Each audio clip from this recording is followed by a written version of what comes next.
Viewers আসসালামু আলাইকুম, কেমন আছেন আপনারা? আশা করি ভালো আছেন, আমিও ভালো আছি। আজকে আমি আমার বাগানের কিছু পুরনো গাছের যে পট সেগুলোকে আমি রং করতে বসেছি। ভাবছি ডিজাইনগুলো আপনাদের সাথে শেয়ার করি। এই যে ব্ল্যাঙ্ক পটগুলো, এগুলোতে আসলে কিছুই ছিল না এতদিন, কেন জানি আমার কালার করা হয়নি। এই যে এটা মাটির পট, প্লাস্টিকের পট। এই পটগুলোকে এখন আমি কালার করব ভাবছি। কালার করার জন্য আমি অ্যাক্রিলিক কালার নিয়ে নিয়েছি। চলুন এবার কালার করি।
সবগুলো করা শেষ। এখানে একটা কথা বলে নেওয়া ভালো, যারা প্রথম পট কালার করবেন তারা চাইলে প্রত্যেকটা পটের বেস কালারটাও হোয়াইট দিয়ে আগে করে নিতে পারেন, তার উপর ড্রয়িংটা ভালোভাবে দেখা যাবে, সবগুলো কালারও ফুটে উঠবে। আমি মনে করেছি 2 কোট কালার দিব, তাই আমি বেস কালারটা দিয়ে নিয়ে একবারে ডিরেক্ট কালার দিয়ে করেছি। আপনারা দুইভাবেই করতে পারেন, যেটা আপনাদের সুবিধা মনে হয়।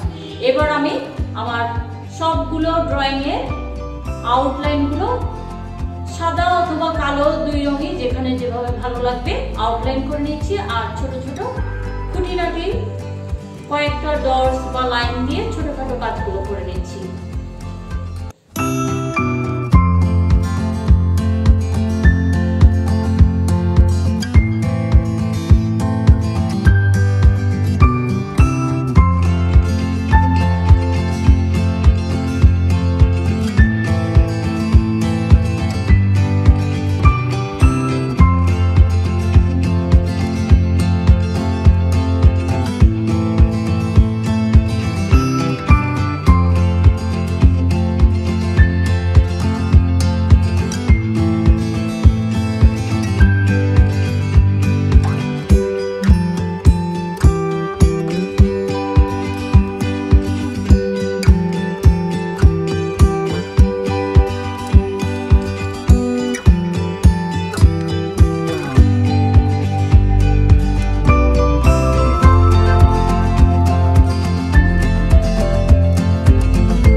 আমার সবগুলো পটই কালার করা শেষ। আশা করি আমার আজকের কাজগুলো আপনাদের অনেক ভালো লাগবে। আপনাদের ছোট গৃহকোণ বা বারান্দার ছোট্ট বাগানটিকে সাজাতে আমার কাজগুলো একটু না একটু আপনাদের সাহায্য করবে। আর আমার কাজগুলো আরো বেশি বেশি দেখতে চাইলে আমাদের চ্যানেলটি লাইক করবেন, শেয়ার করবেন, সাবস্ক্রাইব করবেন, আর আমাদের জন্য অনেক বেশি বেশি দোয়া করবেন। আজকের মতো এখানে বিদায় নিচ্ছি, আবার দেখা হবে নতুন কোনো কাজ নিয়ে। আজকের মতো আল্লাহ হাফেজ।